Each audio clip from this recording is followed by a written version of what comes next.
With there. Yeah, you can like I get talk various groups here. Oh, alhamdulillah, alhamdulillah, alhamdulillah,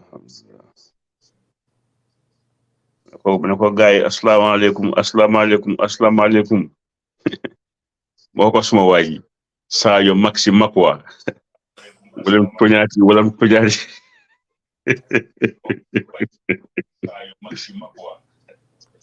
that guy is just funny, you know.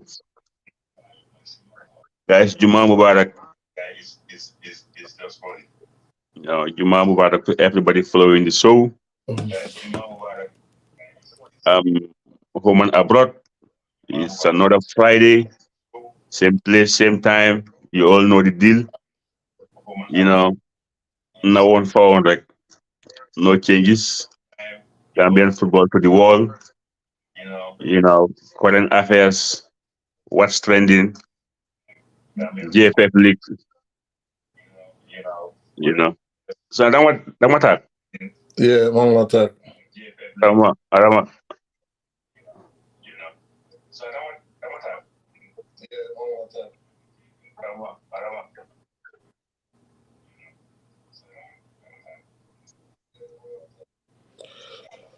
Yeah, guys, thank you very much for joining the show. In a minute, we will get started. Then just make sure that it's in the right group.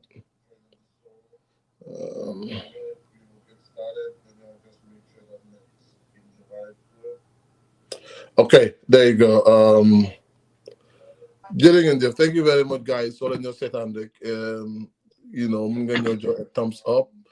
See comment section bi su ko defee we would know that you're hearing us loud and clear. And also, if you can kindly share this so so could have a new reach on the wider audience, for promoting Gambian football. Abib, as we await, guy. Okay, thank you very much, boy. Bakaw, Juma Mubarak, bro. Dawda Dave, Njai. I know Columbus. So someone they want to you get plan to plan to raise my mom, Plan behind my back. You cannot do that. So you boy Bangos I do like you get plan rek. Muy cool. Am nga yéen Banku Bambul last bus stop da ngeen sori. Gannaaw ñun dinañ ko rek la suñu dañoo baax ñu nga nelaw ñu door a def lu ñoo def, Anyway, thanks for following us, guys. It's another Friday edition of our hashtag New York Gambian Football. Ñu fi for Gambian football, and Mohamed Sona. Thank you very much, mate. Good for you to be here. Thank you. Abi mabala rek nga nuyo rek su ko defee ñu xuus si. Like I said, Friday la moom alhamdulillah, asalaamaaleykum everybody. Gambians home and abroad ñëwaat nañ seen famous show hashtag Know Your Football, hashtag know what's trending about Gambian football. So want to come just a quick one. Jox leen li nga xam ne moo nekk si menu bi. I'm not Sana will give us a breakdown. So guys, welcome. And then like I said, the normal comments is very important. Ñun ñu xam yi loo comment rek lu important mun nañ ko post si suuf, and then ñëpp mun koo gis su ko defee ñu mun see wax suñ xalaat. Well, Habib, comme li nga wax rek, I think it's important, guy Yones and Halad, because it's also part of Lingo Def. Yeah. Because so we don't say more interesting is because of the people, Yeah. some contribution. So do not appreciate interruption feedbacks. Either you can bring us your feedback here, or you can send it to to any of us on using messenger thread, using your message, and we will appreciate, send feedback because it's really important. It's like they are always at the forefront. And Lolo Mones, you see Jara West Football Club, it's our very own. Thanks, guys, for following. And I really appreciate that. I mean, before we go, there was a derby yesterday in Jara. Okay. Because Jara West, they are too stubborn. I sent my prayers to Jara, but because they didn't take it seriously, Hearts took it. And the moment Hearts took my blessings, he put a 2-0. In fact, I wanted Jara West to win because they are very stubborn. We will bounce back. They are very stubborn, so they lose the derby. So it goes to Hearts 2-0. Next time, if I send my prayers, take it seriously. That's fine. We don't need your prayers. We will. Even Parkhouse couldn't help them. Likewise, we don't go to Parkhouse when we have games, so we will take care of ourselves. We will go back and regroup again and come back. That's why they are losing. I am the solution, and they know it. So, guys, I need 2 goods.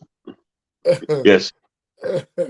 All right. I mean, the next recap of the National League, Gambia Football Federation 4th Division Bollywood sponsored league.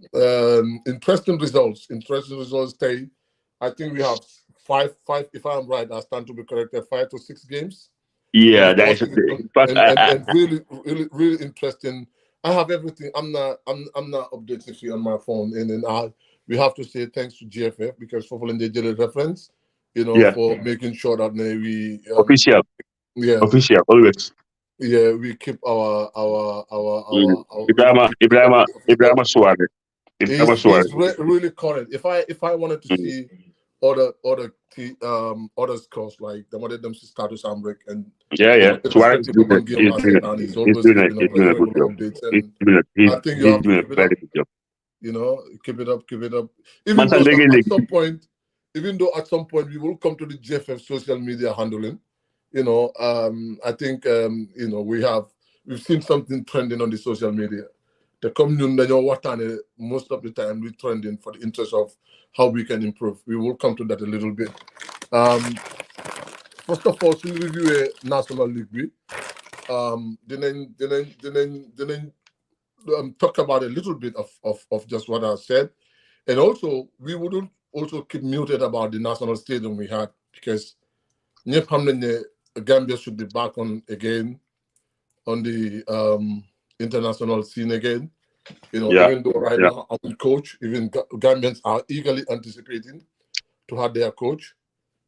But it's a process. We are aware of that, and we are very careful of things that are happening behind the scene. Even though we get clues of sometimes what is happening, but we will let the authorities handle it the way they should handle it because it's a process. It has to have a lot of protocols. So I mean, those are the few things that we wanted to talk about. Well, Asana, I think you want to give us the scores of today's matches. Yes, I want to go straight to that in a minute. It was first game was in Banjul. Interesting. Banjul United, against Bambada. And Banjul had an emphatic win, 3-0 in Banjul. And I think first half it was 2-0, and the second half they added another one to make it 3. Interesting results. Real de Banjul bounced back. Against Falcons, who poised to be one of the big games today. But Real kind of make things really, really easy for themselves in the first half. I think they were up at the first half 4-0, right? No, it was 2-0 in the first 24 minutes. Okay. But based on the chances the boys were missing, I knew it's going to be a bad day for them because the boys scored 2, and they still keep missing chances. And then come in the second half, 49 minutes, they added a third goal, and that wrap up the game, and then later 4. In fact, it could have been 5-6-0 because they even had a penalty and missed it. So yeah, you could see how it is. And for Banjul United, they are in a good run of form because they came to Basori, our first defeat at home last week. They came to Basori and beat us by 3-1. So, and today also they defeated Bombarda 3-0, despite the fact that Bombarda are in a good run of form. So I think Banjul United have find their mojo, scoring 6 goals in 2 matches. I think definitely they are on a good run. So for them, they should be happy. Well, what else do we buy my farms? What can we buy my green? No,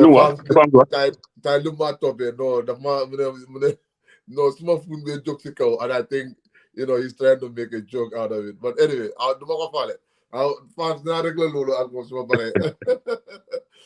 I mean, yeah, I think like I said, the Banjul team, they are in a good form because if your team can score 6 goals in 2 matches and concede only 1 goal, they should be happy. So for them, coming to Basori and winning the Elder Banjul 3-1, and coming back at home, beating Bombarda by 3-0. The Bombarda in a good run. So I think they are in good shape currently. And then I think the other scores, Real Banjul beating like I said, Falcons 4-0. I didn't see it coming because Sohole Sundigante Falcons, it's always tough. In fact, guys, they win. So going into this game, man, I was talking to the boys. Now, look, this game is my game, man. These Falcons boys will always call me from Portugal, America. They are calling me, everywhere. I said, look, please go and make us proud. So I don't know what Dix did wrong. Sorry, did right in the training ground, despite that heavy lose to Banjul. They came back in style. And from the word go, they scored early. They scored in the 14th minute. And then they scored in the 24th minute. I don't know. I have to say thank you to Vicente Gomez. He was at Kerriel to inspire some of the players. We will wrap up the results, other results, because there are other results. BST Galaxy also played against TMT at the Gold Project. It was a 1-1 affair. Kuneka go home with a point. And also Steve Biko played Marimo in a Barin goalless draw in Bakau, 0-0.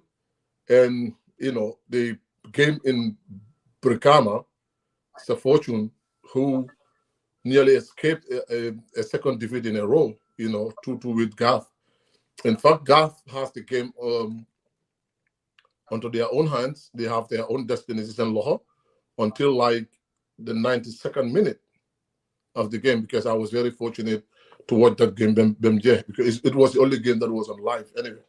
So if you wanted to follow Gambian football, obviously you would wanted to watch the games that LSTV. Yeah, so Pastor wanted to mention something, and we will come to that because I was very fortunate to watch this. And I've been following on your time in Setanga, that ending of that game, regarding what happened. It was a really interesting game, but I'm gonna say, Armed Forces blow up their chance to inflict a second defeat to Fortune FC, because from my own personal perspective, I feel like I'm on an opportunity. Let's go round of this course, and Inigo will last, because there is something to be talked about. Like I said, my Kumasi Banjul, they did well, back-to-back win, scoring 6 goals in 2 matches, fantastic. They should be happy. The Hammer guy may move a little bit higher in the table. Real Banjul defeating defeated Falcons 4 goals to nil. As a real Banjul guy, I didn't see it coming because Falcons is a very good team and they will win matches. And then second is a senior player Real that they meet. Senior player Real they meet it. So I don't know what happened. So Real enjoyed a very good start, which is important. And they end up beating them. They end up winning by convincingly 4 goals to nil. We go to Biko. Biko at Marimola one in Bakau. I think it's always tough to play them in Bakau. Very tough. So I think Marimo should be proud because they've been losing matches lately. So I don't know what happened, but people say it was a fair result. So I don't know. So there we go. So TMT also. I think that game should have been in Sirakuda. It would have been better, to allow fans to enjoy it better. But all the same, it was a good game according to what those who were at the golf project. It was a one all game. I think TMT equalized. Yeah, Galaxy took the lead and then TMT equalized. So it was a 1-1 draw. So Fortune, they lost to Rhino last week. So people expect them to bounce back because they were playing at home to GAF. But it was a very, very tight game. GAM took the lead from the sport kick. Yeah. Fortune equalized. GAF scored again in the last minute, and Fortune also equalized. So it was a 2-2 draw. Desmond Tutu, in Brikama, and then something happened after the game. We will talk about that. Definitely, we will talk about that. So it was a very, very interesting weekend, and then seeing 5 matches played across the board was very, very, very interesting to me. And then there were goals also because Real scored 4, Banjul scored 3, 2-2 in Brikama, 1-1 at the Goal Project. I think the only scoreless draw was Biko and Marimo. So always nice to see teams scoring goals, Sana. Yeah, 13 goals out of 5 games. That is impressive. Yeah. That's really impressive. So let's look at the table after after week 15, round of football, and Real de Banjul, take their top spot again after Fortune. They dropped at like 5 points in their last 2 games, which is not really impressive. Team Rhino, who has a game in hand, are sitting in third position with 25 points. Because what will Ewin give them? Ewin is gonna give them sit on second position, on 28 points, level on points with No, but you have to check on their goal difference also. I mean, they will. It depends on the score. Mathematically, they will still stay in second and in third because Fortune has a better goal difference. Fortune scored 20 goals and conceded 10. They had a goal margin of +10. +10. Yes, and Team Rhino scored 10, conceded 4. And they are +6. So if they can score +4 goals, probably that's going to take them above Fortune, So, and then Steve Biko, who registered their second draw in a row, Tay with 24 points. It was a good opportunity for also them to have 28 points, 28 points, but in last 2 games, they picked up 2 games out of possible 6.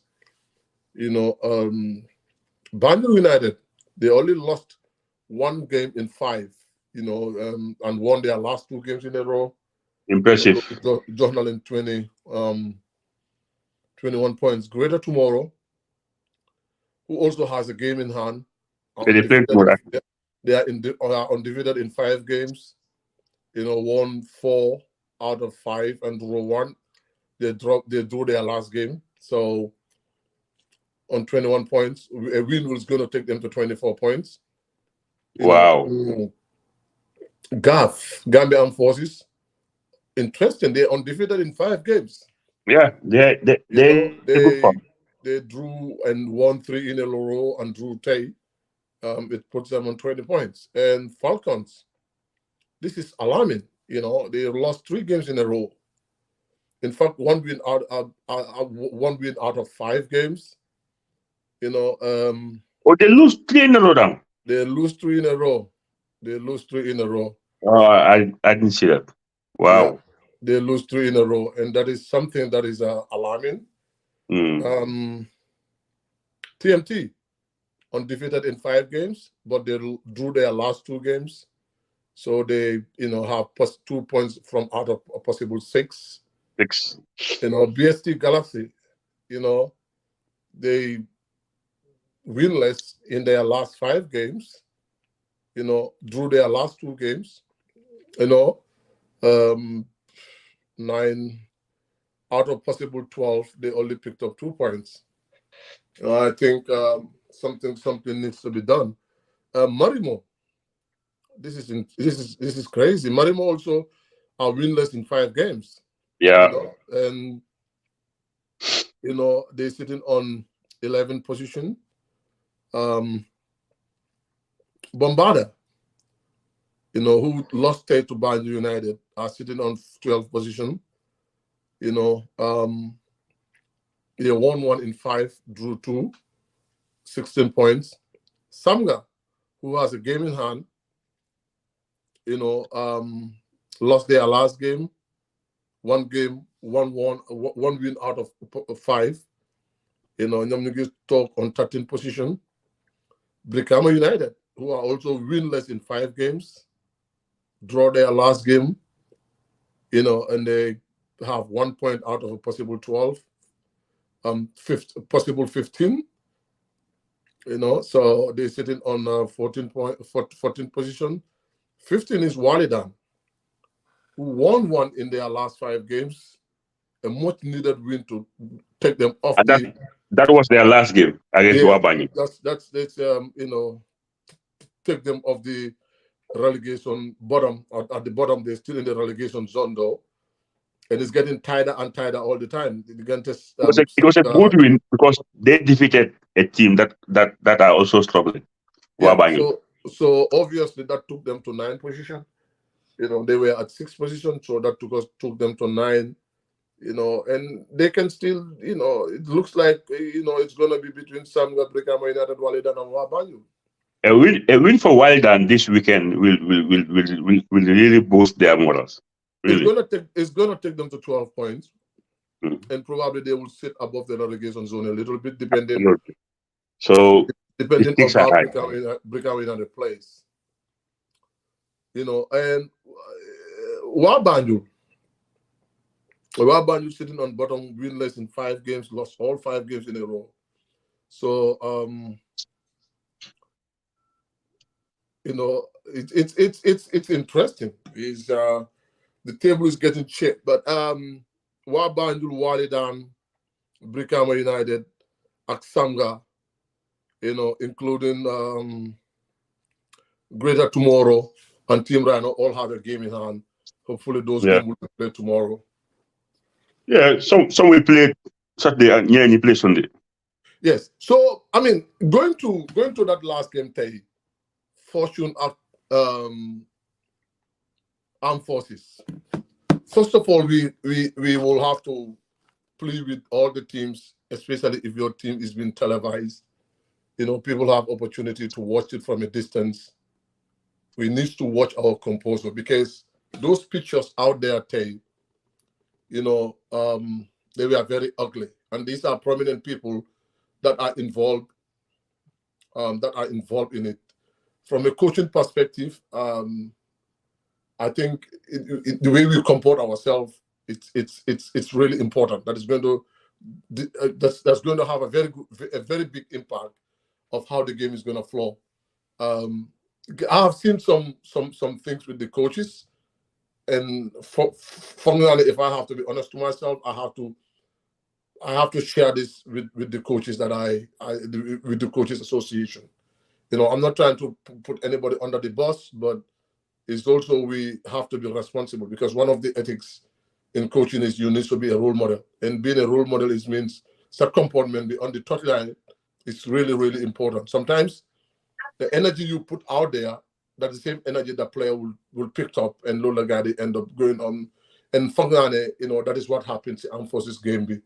They should have themselves to blame. I've seen the goalkeeper, I've seen the video over and over again. I even have the shot of the video right now. The goalkeeper, the game 2-1 or 2-1, the game is not done. Get up and play. If you don't play, the referee is going to put some time on. And I think he was having that waste time tactics. They put up 6 minutes, 92 minutes.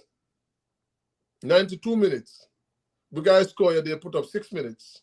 I think they scored around the 88 minutes.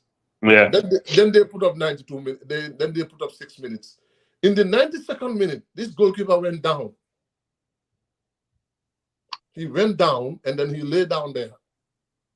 Referee accorded him everything. I think Salah did a great job. I have to admit that, because he allowed the medical team to take care of the goalkeeper until they are satisfied with it.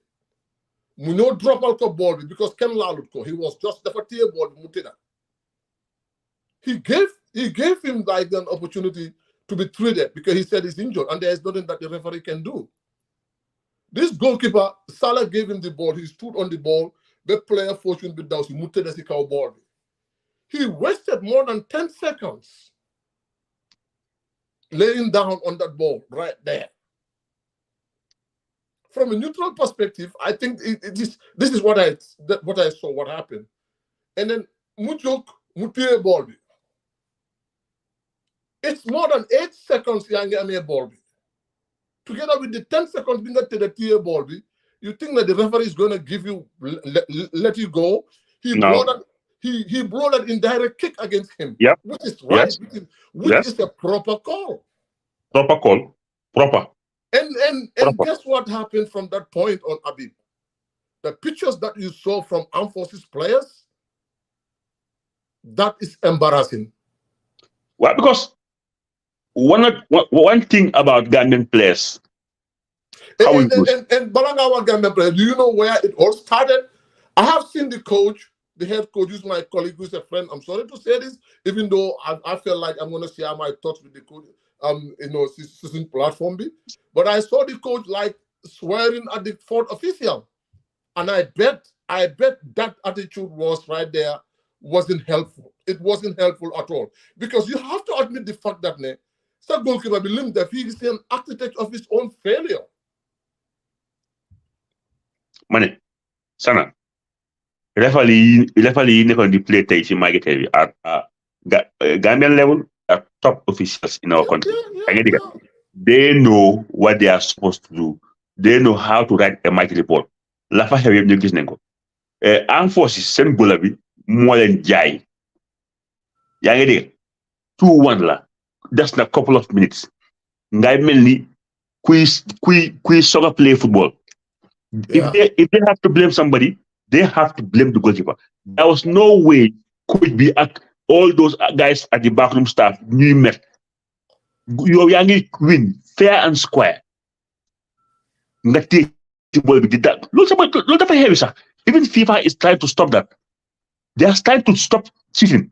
Player can be ngati dafi taw fole. What the referee did was right. So he cost them the all 3 points. Either you have no rules, which most of the case more they have in Gambian football. Even players you play, do you have rules? Because do you find time in the retired referee, we know the one team players, some of the new rules, you have the Momla FIFA or CAF Dugal. Yeah, so it was if they have to be angry, they have to blame the goalkeeper. And then for you if it asks where is the goalkeeper trainer?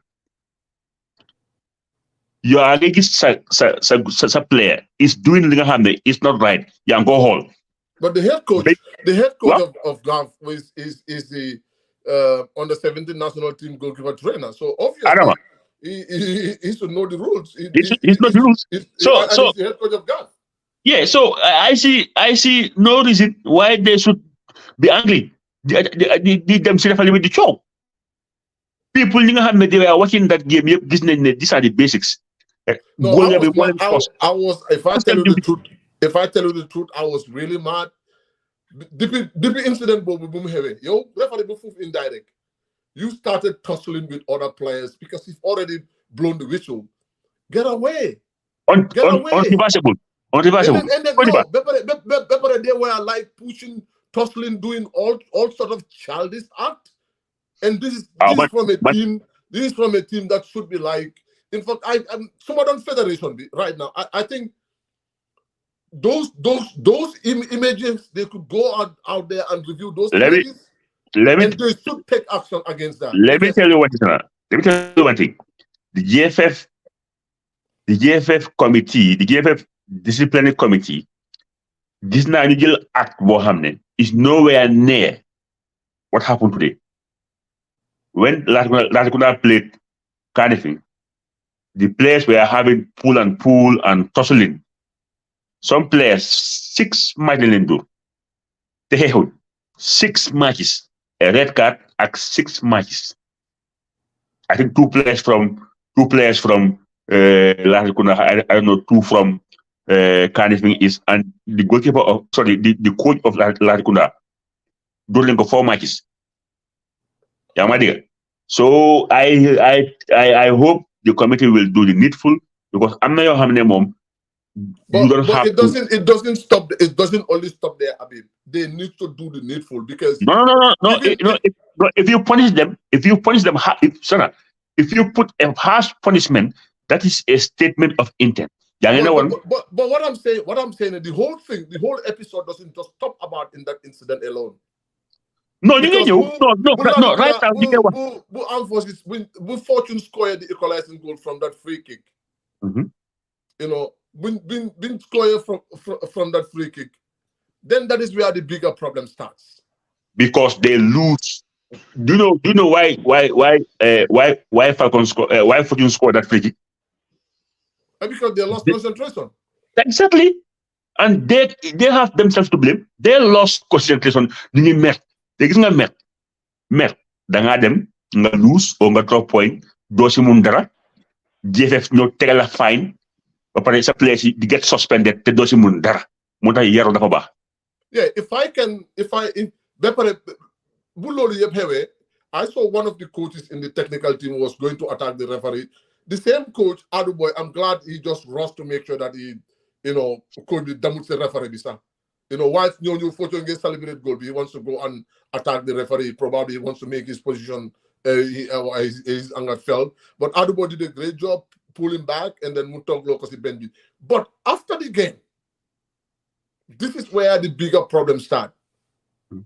These armed forces players, the goalkeeper was right. They were like, looks like we get tussled at the security forces. And Gisnen, it even gets like really, really ugly. Some of the journalists who should be reporting for people, they were part of the problem, because Paul Stevens was part of this. Yeah, man, I don't know. And I'm glad Sang Sumunona knew, we will ask him, about the role of journalists in this kind of game. Because even though you're against Safan institution, it is important.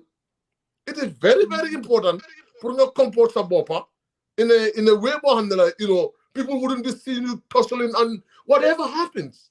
Happens, those are ugly scenes, and nobody wants to see that. Paul Momtay, I don't know what's wrong with Paul, because Paul is the media officer of the Gambian Force. But image is man, I watch.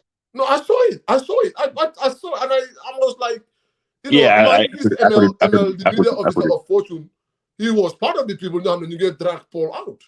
Yeah. I was like, what is happening here? And the paramilitaries, they were having it really, really ugly. And in as much as they are there to protect the referees and the fans, we also need to protect them because they are humans.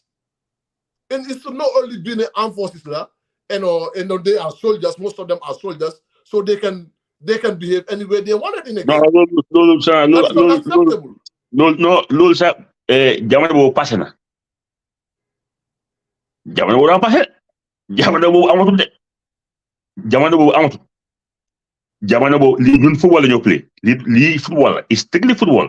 Ay ki soldat la or police doesn't exist. It doesn't exist. So ñëwé ci film bi you are a normal Gambian or whosoever, you are a civilian. Football, we are quoting on football. Even so, you are a general. Those things have been assigned, put you control the crowd. They have all the right to do what they are supposed to do. Why, if I link this stay, Rafael Winko, the Jema attack the security, tell you there are facts to back it up because the video is on Facebook. LSTV, anybody can go and watch. I understand. They might be forgive me the here and start to watch. You see the images by yourself. So Lulu, it's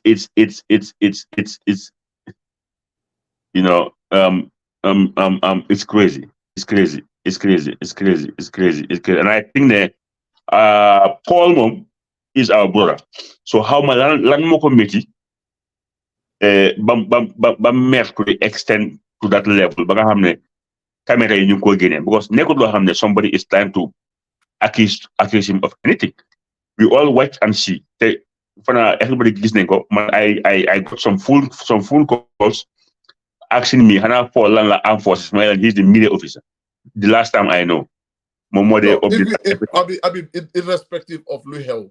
No, don't mean more. You mean some people xamuñ digante Paul ak armed forces comme ko xamé as a normal sport journalist. Yes, why? He is the media officer of the Gambia Armed Forces. Paul is an army. He's an army officer. No, pour ñu xamul fu nga xamé moy Star TV lañ ko xamé Star Radio ak xam nga ak Report Football, Women Football. No, he is the media officer of the Gambia Armed Forces. Why? It could be they're gonna avoid, and I expect the committee responsible to take a very good stand to send a good message. We want a free and fair football. Buguñ loo xam ne dafa joxe bad image, especially a match boo xam ne it was televised ba nga xam ne Gambians all over the world, even non-Gambians, agents yëpp ñu ngi ko seetaan. So loolu rafetlu wuñ ko and dañ ko denounce in the strongest of terms. Why? Referee bi is experienced, the linesmen yëpp they are very experienced and image gis nañ ko. So we, like I said, we expect GFF, the committee responsible to do the needful. Like I said, crime bu hell digante anything is like be more gonna was. Te ñooñu gis naa player wuñ door 6 match sana 6 coach bi 4 match lañ ko door yooyu in fact initially it was kind of harsh. Why sometimes it's good to take some measures to send a strong signal so that players will not behave with their coaching staff. Ñoom dañ squander win bi and jël ownership bi mooy goalkeeper bi moo make an error period and it and he also started the push security officers. Sana ñi ngi stand bii dafa am proof image yëpp gis nañ ko. So if a goalkeeper is doing that, you understand, GFF will do what is right. They have a committee. They have a committee responsible for that. So we expect them to do the right thing. So, like I said, right, it's unfortunate, but it was a game to win. You squander ko, but why do you have to go and fight with other people? That's not right. No, it's to Paul. It's just unfortunate. I think SJAG, Warren. So fair he was having, he was experiencing the same thing from the security forces. We would have come out then you would no denounce go. No, we would feel like our journalists should be protected, but not our journalists doing the otherwise. Being out there losing your temper. I'm not committee. I'm not disputing that. I'm not committee. But there are ways to handle those things. So you know how we do it. We are not here to babysit anybody. We will say it as it is. Su nekkee referee la noonu lañ ko waxee. Su nekkee security la noonu lañ ko waxee. yaa ma understand man loolu it's not about Stephen Paul is our brother. Paul xam nañ ko bu baax is a good dañ si xamam jàmm but su ñoo wax si football da ngaa wax li xew. Yeah, absolutely. It doesn't matter kan la affect ak non wax ko nu mel. te surtout Bisa is easier to say because there are facts to back it up. Yeah, because everybody was watching. Yeah. Thank you very much. So loolu nekkul loo xam ne is a made up. Si bisam boobu yëpp was there for people to see. So I hope ne rek lii du xewaat and I think ne lu tax du xewaat mooy the committee responsible will do li nga xam ne moom mooy the committee of the GFF needs I'm sure the referee will write a report come li nga wax ñoom Omar Sarr FIFA referees and they will try to make sure that everything is captured but on the other hand as well we will be expecting the federation to take it. This is Armed Forces, one of the most experienced teams in the National League. If we can if you can set precedents against them, I think this is going to serve as a warning to all other teams that are playing. Yeah.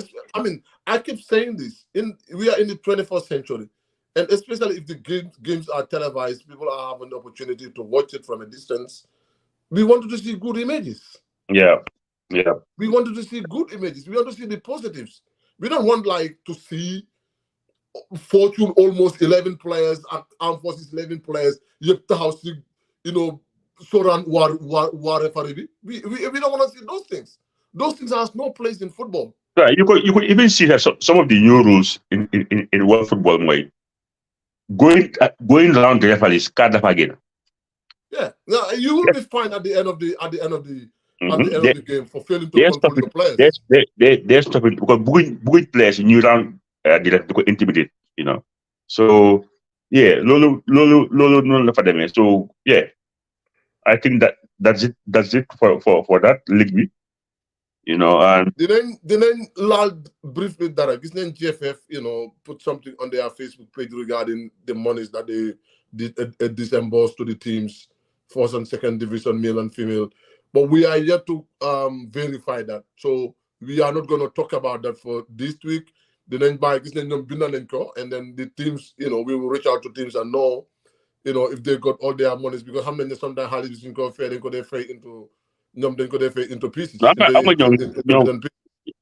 is your problem? Bahabi dafa late. Li waroon na xew la depuis in the from the beginning. ñoom suñ amee baxa ñoom daf dee neex a xam.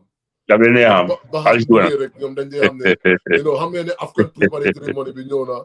te suñ living bi si Afcon bi tamit baax bi ñëw na so obviously te ba pare FIFA January lañ nekk by February dañ dee release xaalis bi tamit so time bi fu mu nekk nii moom gars yi cuucaa cuubee ngi bëri ñoom ñu ngi why like I said because dañoo def anything to give them a positive look which is also good because we receive messages from clubs ne seen baax bi ñëw so ñun xam nañ ne baax bi ñëw since baax bi ñëw so they did guys definitely what they are supposed to do which is a good thing because xaalis bi lu mu leen tam baax na mu ñëw because team si dañ ko soxla because Gambian team si moom surtout those in the second division they need money so xaalis bi despite the fact ne late na waaye finally agsi na loolu moom ñu ngi ko rafetlu because su nekkoon ne baax bi joxuñ ko team si gars yi duñ ko ñemee post because xam nañ am nañ access to ask the team waaye whatever happens it was good. Is it right for teams to also acknowledge receiving of these monies, just to make sure that you diffuse all the negativity surrounding GFF and stuff. So because they are the direct stakeholders. So is it important for clubs to say, hey, we have received this subvention from the Gambia Football Federation, or they just keep muted? So let me tell you one thing. GFF doesn't. They know that there are multiple platforms talking about against GFF. So the fact that I put Nenko on the media, I'm going to amazing house. Say house mom jot Nenko. Sinko jot you xam nga. Sinko jot on. Bu GFF posé next 5 minutes either your own man. Di nga am a message from a team na ñu day jotaguñ. So I think they all receive their monies. But I believe like you tamit nen double check. Yeah, Balanyo go to the last segment of our show, that is the Independence Stadium. We also wanted to reaffirm our, the issue of the national team coach. Because some Gambians are, every day we having calls regarding national team coach, who is going to be the next coach, can the appoint coach be? It's a process. It's a process, Mohammed, Man Abi, Kenan are not responsible. It is the Gambia Football Federation that is responsible, and they also have a protocol to follow. When you identify a code be, send code through the normal protocol, the National Sports Council to the ministry, and then NUFEDCO, they will look at all the pros and cons, then, new open up negotiation as well, so negotiated time, they need to agree on terms and conditions, which has to go back to the ministry as well for approval. Because, at the end of the day, si liñ jot a understand ministry bi mooy fay code bi ñëw waaye GFF liñ wax ñu ne Tom Sanford ñoom ñoo kon daan nekk di fay and then and ministry bi denied loolu ne ñoom so kon denying ko ne the federation bi ñoo ko dee fay so but if this time around the federation wants to then su war a génne seen gaming then identify code bi and then the rest of this stuff should be, the contract should be signed between the ministry and the GFF, and we put because time is flying, time is going. We have. I think GFF should do that. They should allow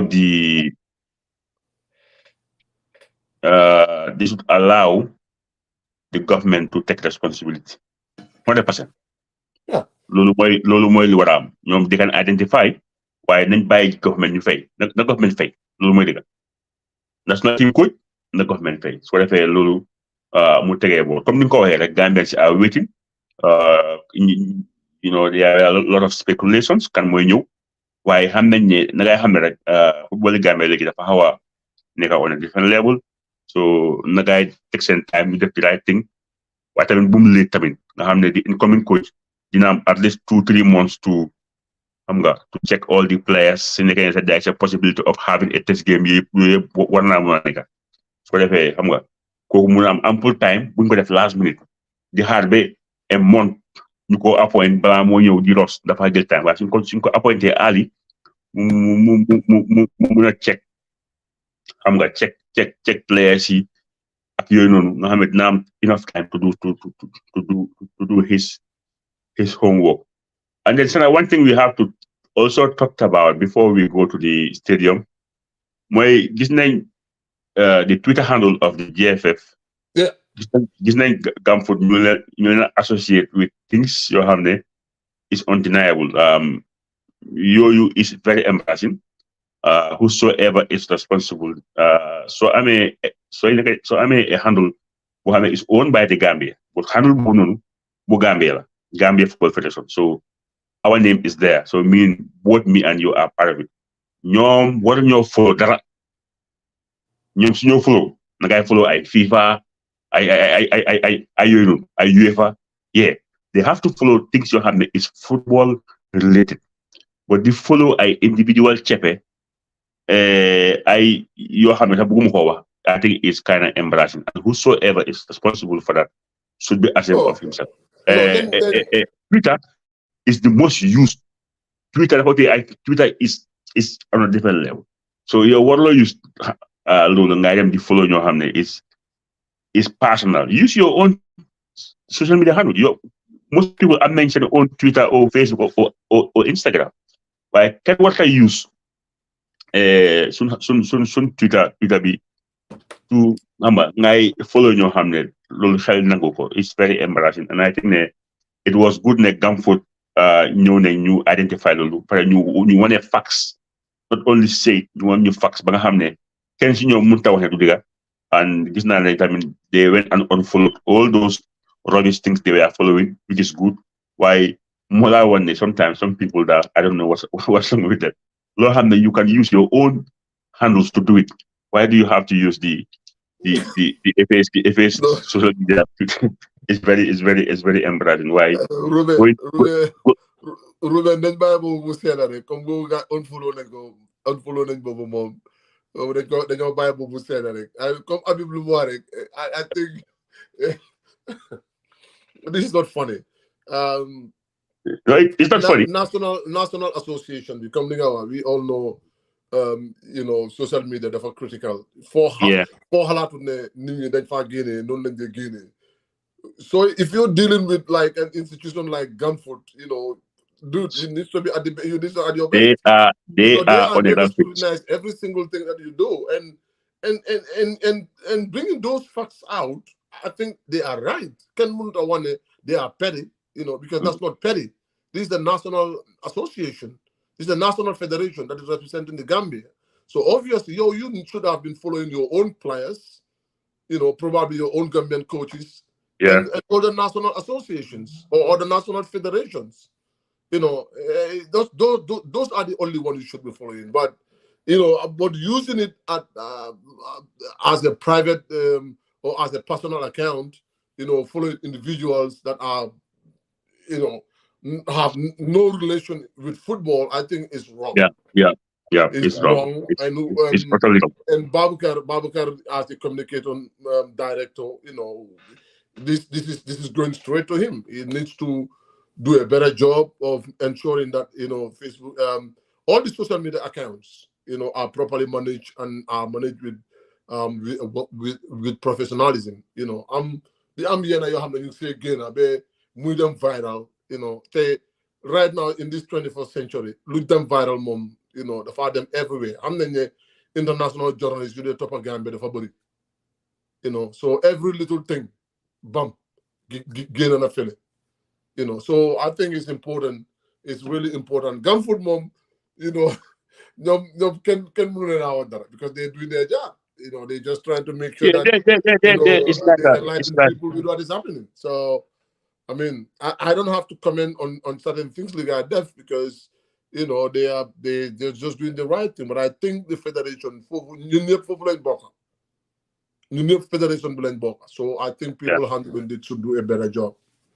Absolutely. And Gunfoot, I guess what Habib, since journalists, everybody is muted about our national stadium. And we were assured by the minister that we will play our next international game in Banjul. Mm-hmm. That is in June. I stand to be corrected. Mm-hmm. But here we are. Well, I think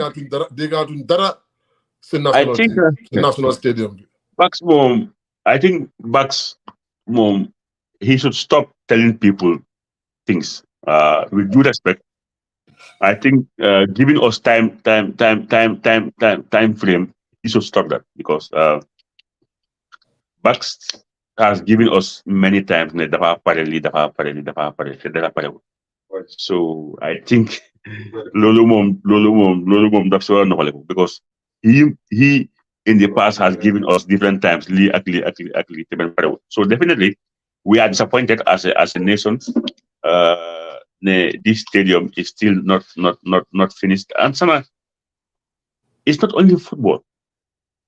It's not only football. I saw in Farafenya Gangi Dausisuf, our athletes, our next Gina Bass, our next inter-schools, right? No, Sana, there is no track and field in the entire country. There is none. And ministry he is responsible. He is solely responsible in the whole country, Sana. You don't even need to build them a stadium. Just go and develop a track and field. Put new away. What now? I'm Bansang, I'm Makati, I'm Basse, I'm Farafeni, I'm Newby. Every region give track and field.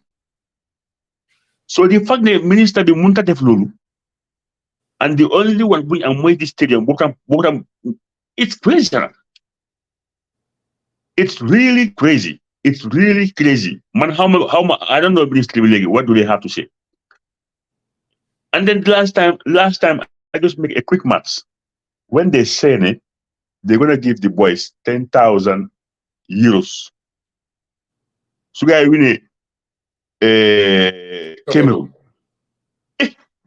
Son, ma calculate 10,000 euros is almost right now 700 and something thousand dollars. 10,000 euros. So when wow, if they have that money in place, 700, this is 270 because 27 players no funny. 27 players. If you also have you are talking about 270,000 euros. Son. And then you ask a question, wow, with that amount of money, there, la mota start bi ngisto, la mota parks in you guys doron. Take I stone in Makati and other places. Just to give you a quick mark, it's about $19.7 million. Wow. So your because next boy you win Cameroon, they're giving them 10,000. So 10,000 euros. Si ben a player. You're going to be a player 10,000 euros. And that's sample in I plus. But more open.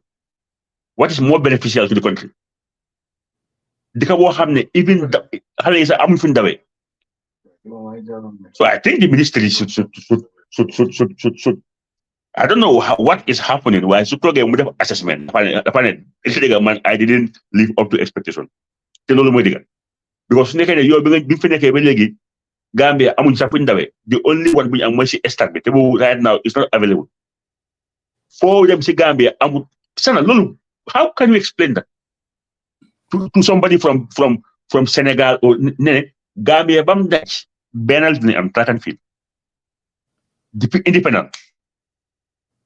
Bible amut, Numi amut, Fed amut.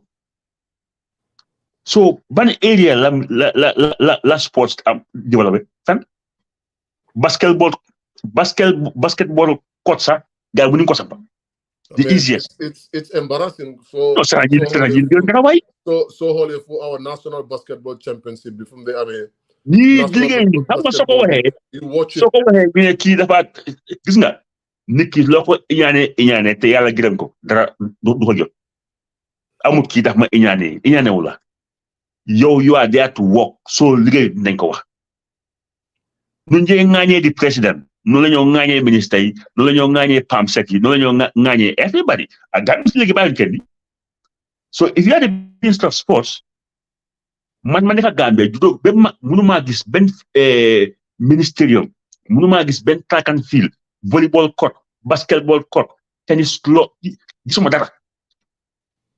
and then we go to AFCON because of how many football is powerful. When you make name for yourself, you decided we giving the players 10,000 euros for winning a match. 10,000. You have the better match. You am for play. You am for the way. These people are a joke, Sana. What am I doing? You liggéey across the board nag cegal rek yow Gambia nga cegal rek nga wax ma fan ci Gambia nga yow ngay xool why should our athletes run on sandy soil? That's not even healthy. Yeah. So how do you expect Koku kañ la moo mean the salt spikes kañ you should be da nga war a use the salt spikes at an early age nga mean ko. You remember when our boy from Branding come to the stadium, Musol Nyamba, Muraujib. Nyamba them dawe. I'm so sorry. Munga fa ndako Nyamba. Mulaf nyep. Tabo go minute spike? No, they don't want to spike. And this is long time ago, Sana. This is long time ago, and we are still having the same issue. I'm from dawe. But the whole game. Together with the GNOC, man, he's a brother, back small brother. Yamadi, he's a good brother. Outside politics, he's a good brother. Sumanyari close friend are good friends of Bax. Haider Agdawa, very good. These are my boys. 20 years ago, but you never see media. You never see media, most of sports. So obviously. We are not going to spare anybody because of his friend to my friends. No, that's not how it works. You know what? Bucks should develop. su defee lu baax dañ ko dee wax yaa ngi dégg waaye nag su nekkee tam luñ expect si moom defu ko tam sana dañ ko wax and definitely we are disappointed with the stadium we are really disappointed te ñun amuñ benn personal issue with anybody comme ni ñoo taxee di waxaa Tom di ko ŋaaña di ŋaaña Kababajo is Gambian like moom Bucks he holds same position like Bucks before, so obviously if we can give him a stick, we're not gonna spare nobody. Kababajo came to, I remember when Kababajo came to Barra in 1997, final final board 1997 in fact I was having that picture a very good picture that was 1997 that was a huge final in Barra so ñun dañuy ngaña Kaba ngaña Lay Bojang ngaña T-Boy ngaña Matar Mbodj you are the minister, he's the boss. So from Negani, look, he has a lot of things to do.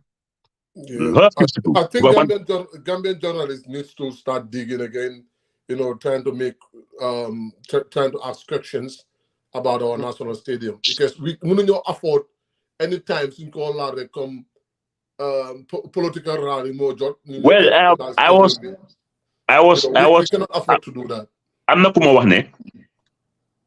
wax ne my sources ne the second phase of the stadium is soon loolu tey suba dama ko wax ne ma dina start soon waaye sana man nekkuma ni ku dee man léegi dooma dikk surtout ma de ministre non léegi su ma diggee dama ko jël because daf ma digaat ma gisuma ko waaye tey wax nañ ma ne ministre bi ak gars yi ñu ngi lifin pour phase 2 bi pour mu gaaw loolu moom tey moom dégg naa ko waaye nag fu mu nekk nii fu ma toll mooy I want to see bugaatuma dégg I want to see and that sana ba léegi suma xel mu ngi si baxa boobu de ak fot bi de that 10,000 euro ba léegi maa ngi ko xelaat that's 270,000 euros loolu la gars ñoom ñoo ko wax so meaning the money was there with them sana lu tax Bansang mënut a am track and field nit loo you have the land sana demal sampal leen track and field no I'm talking about Gambia yëpp I mean all the regions sana sampal leen track and field nii rek defaral leen fa ay toilets ak dressing room that's all you need for now nit loo stade sampal leen track and field with the maximum size high jump long jump yëpp nga def ko fa at least waa Bansang ngi ci daw jaaraka si moom man nga ñoom dañuy réglé so ñoom graw you can skip them go to Basse. On a more serious note, I think it's important. We will continue to Max, look, the youths are not happy. The youths are not happy. We need to do a better job.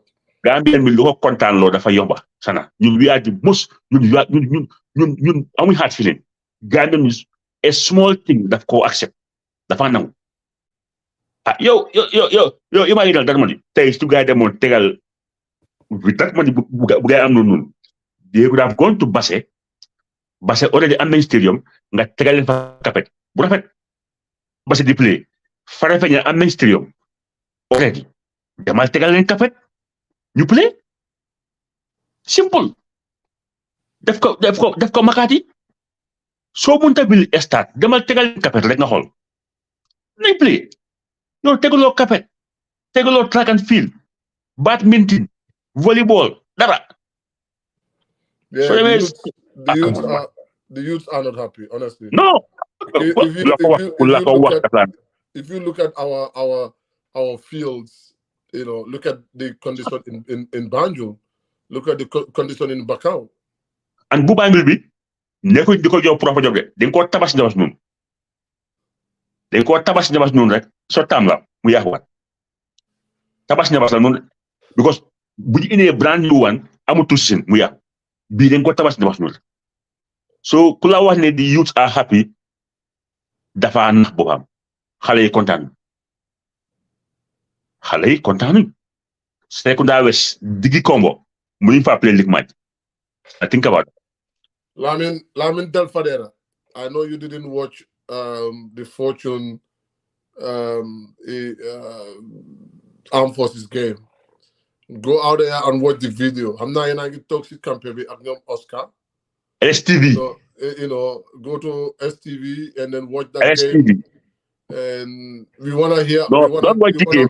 Just forward it to the last minute. Yeah, forward it to the 88 minutes and watch it. And we want the SJAG to look into that because one of their official and who was sent on a national duty was involved in an unforeseen circumstances stay, which could have been avoided. In a really, really bad. It was a bad image. What happened? We don't know. We've talked to people on the ground. We already have information of what is said. What was the problem? But irrespective of what was the problem, we did not expect those kind of things from the journalists. I mean, everybody around the world is watching it. So I think the SJAG, we have said it over and over, dormant, but I think this is an opportunity for them to come SJAG, because their colleague was attacked, I believe they will have a statement from the SJAG.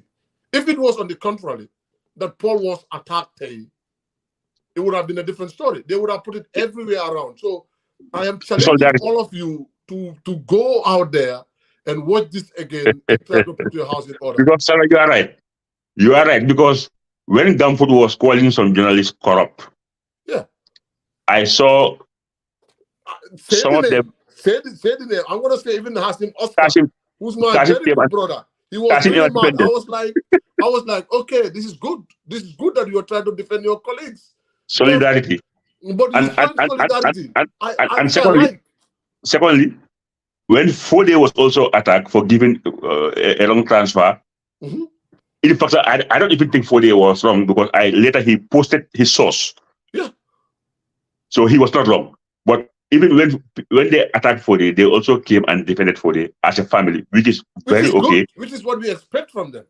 Wow, no, it's true. So if one of them misbehave, we want to see the same energy. Yeah, no, I mean, I'm so come guy, no matter referee. Sports SKAG and sport journalists, you know they can be there. If they are attacked, they will be everywhere. We are this, we are that. But if they are on the wrong side of the coin, they go what down the roof. So in all honesty, SJAG mom never the exist. No, they are only exist I AFCON in your year. After AFCON, what is stopping these journalists from saying the truth? From saying that Musa Sisse's term gender between 1940. Why can't they come together and have a new executive, them election in the new faces? What is stopping them from doing that? They have energy. Some of them they have energy to attack or to talk about other issues you have they could affect. Issues you have more affect them personally, we can discuss. Even this AFCON, the way they select the journalists was not fair. Why you go? Because journalists have to report football on a daily basis. Even the coaches associations can you so in as much as the journalists you get for the coaches have problem for the nobody's talking about it. So anyway, this Gambia for us. Then go Aziz, thanks for bringing that up. In Banjul there will be a new turf and looks a new turf and lots of work done by the Banjulians and the Banjul Sports Committee very soon. Not just inshallah. Aziz. Waxoon naa ko ne last week mu naa ma booy ligue bi jeex Aziz waxoon naa ligue bi jeexul. I told you jeexul de. Sun Gambia ñu ne ma wala Habib ñu ne Soma tamit amuñ ministerium.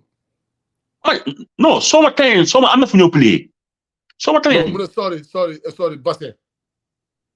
No, Basse am nañ stadium. Am nañ a mini. I'm talking about government them tegal leen fa tof. What do you mean? I'm in a place already. I'm in a place. You don't have to build them a new one. Them nga sampal leen tof bu es, defaral leen mbaal yu es ak yooyu noonu. That's all. Because ñoom ñoo wax ne dañoo jox players 10,000, so we lose. Right? They lose against Cameroon. So where's the money? Where's the money? So as is Lille, so the Banjul Sport Committee, okay. In Banjul, thank you very much. Time, we are not intending to go more than an hour. In fact, yeah, but we cannot afford to miss this break, especially when interesting things are happening in our national league. Yeah. In fact, discuss. Next week, we're gonna go back to the issue of the GFF, the coach, and the stadium, and hopefully we will have informations and we will have jobs started. Maybe we might invite some people to come on board. No, I didn't say. Arda Ado, okay, you can call me useless. That's fine, no problem. But what I said is, I was only reading what Gambia said. He said I should tell Abib that Bassi have no mini stadium. So no. I don't have any problem with Bassi. I'm saying that's what they need. No, listen. Arda, what we're trying to say here is, I'm saying the Bassi, I'm in a place. So they may get an artificial top they will have a playing ground. Likewise, Farafenni. Already, I'm in ground. Ñun Gambia amul provinces, amul capital. Yepa MC ñun we are villagers. You understand? We are villagers. Man, I'm a Nyominka. So I'm going to a playing ground. The whole of North Bank, you get players high school, and I'm Farafenni. So your linga field, in the moment you feel, is a Gambian problem. Even the Combos are kind. Serekunda West is the center of Combo. They have the worst pick in Combo. Serekunda West is not playable. Bakau almost Yahuna. So you see, so it's a Gambian problem. And then why do you have to call Senna useless? Because you are angry. Some people that are better. I know, right? Ali Wenger, we are not going to talk about the FIFA ranking because we are dropping every ranking. No. But on a more serious note, we will have it on our. No, but where are we? Where are we? We are 130 in the 130 in the world. Yeah, we are dropping. Yeah, but that was also expected because losing 5 consecutive matches. I like this one. Vet, thank you. We will vet is not automatically invited next weekend. Next week Friday, he said he's going to talk about the referee. And we're not only going to stop talking about the referee, Vet. We will talk about BST. So I mean, I'm glad people. No. Don't put BST to Vet. Omar Jadi is giving. Omar Jadi is giving interviews. No, money. But Vet is the vice president. There is nothing wrong with that. If we have an opportunity, to have Vet here, we will get him. Do now. Yeah, Vet, that's fine. We will make that arrangements, and then hopefully next weekend. No, Monkai is done. Wow, we will have you, and before the I'm sang because sang for now. Then you have sport journalism. We what are the rules of the sport journalist? No, why Sang something happened because Sang he's tired. Time from there and the time will get busy because he's got a lot of things on his plate right now. So understand that. Just making jokes. Sang don't show. All right, guys, thank you very much, and it was nice to have you over here. And then, inshallah, next week, enjoy your Twitter space with Canterbury. We have a tonight. So hopefully, if you can join us, Bantaba, Jollof Bantaba, it's always interesting, If they It is. dem late night nag ataay dañ dee daw lu nekk dafa dee nekk so Léegi if you wanna hang out karba it's fine. karba foofa yooyu noonu. Yeah, all right boys, thank you very much. Have a good one.